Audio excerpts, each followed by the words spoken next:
જો કેરીને સુધારી અને પછી મીઠું અને હળદરના પાણીમાં 2 દિવસ પલાળી રાખી અને પછી આવી રીતે સૂકવી દેવાની એક એક કરીને. આને 10 દિવસ માટે સૂકવવા રહેવા દેવાની. આવી જારી ન વળી જાય ને ત્યાં સુધી. જો 10 દિવસ થઈ ગયા પછી આજે આ કેરી છે ને એને એકવાર ચોખ્ખા પાણીએ ધોઈ નાખવાની, પછી બીજી વાર એકદમ આવી રીતે બધી ધોઈ નાખવાની, એટલે મીઠું નીકળી જશે જે વધારાનું હશે એ. પછી એને તડકે અડધી કલાક માટે સૂકવી દેવાની, સૌ સુકાઈ જાય ને ત્યાં સુધી. પછી મસાલામાં મિક્સ કરવાની.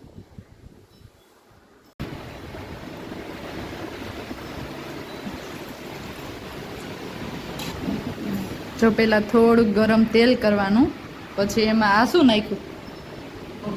વઘાણી. ઓકે.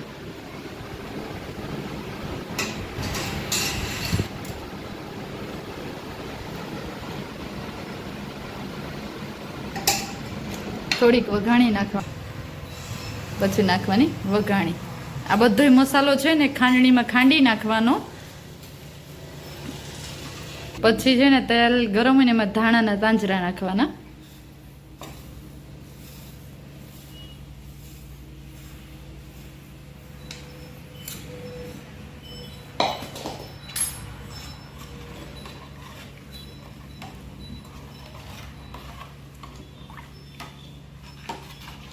એને સરખી રીતે છે ને મેચ કરી દેવાના, બે હલાવીને.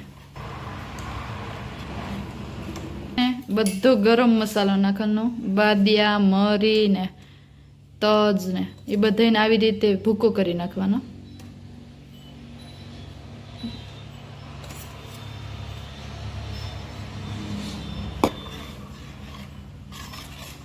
પછી એને સરખી રીતે હલાવી ને મિક્સ કરી દેવાનું.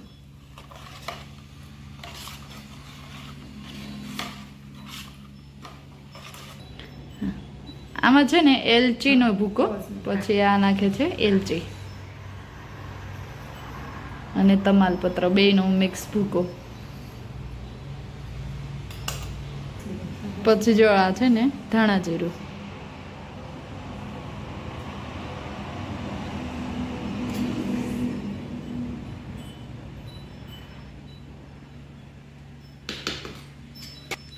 એને સરખી રીતે મિક્સ કરી લેવાનું.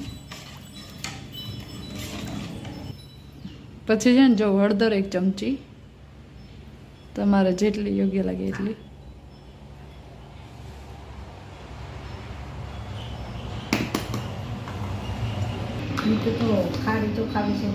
હા. પછી નાખવાનું નમક.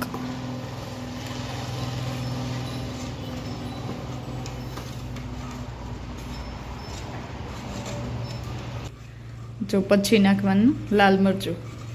અમે અહીંયા કાશ્મીરી મરચું નાખ્યું એટલે કલર લાલ આવે.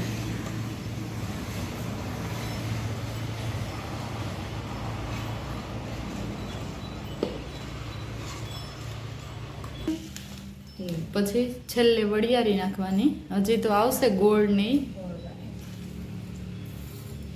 વરિયાળીથી સુગંધ મસ્ત આવે. હા. પછી નાખવાનું સફેદ ગોળ.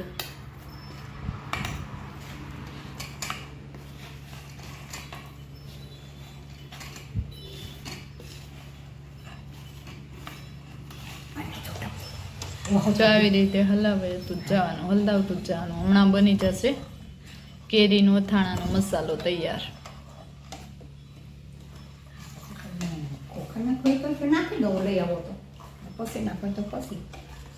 તમને હું જો આવી રીતે મસાલો તૈયાર થશે.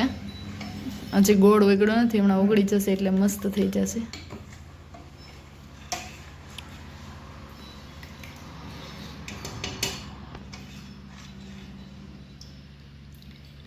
જો તેલ છે ને એ વધુ રાખવાનું, એટલે આખું વરસ બગડે જ નહીં. તેલ વધારે હોય ને એમ એ અત્યારે વધુ લાગશે, પછી તો તેલ એમાં શોષાઈ જાય.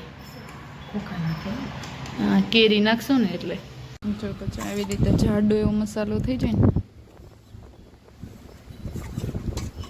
હલાવી નાખો ને એટલે એકદમ જાડો થઈ જાય છે.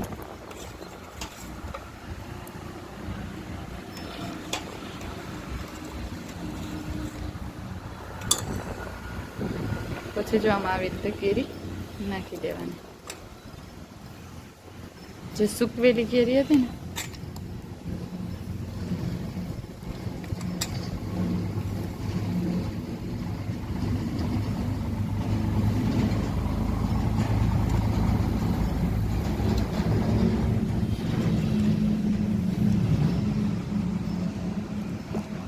મિક્સ કરતું જવાનું.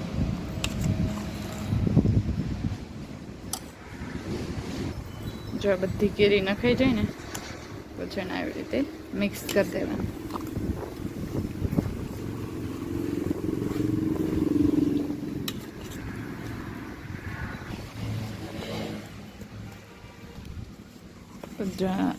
થઈ ગયું મસ્ત. મિક્સ કરી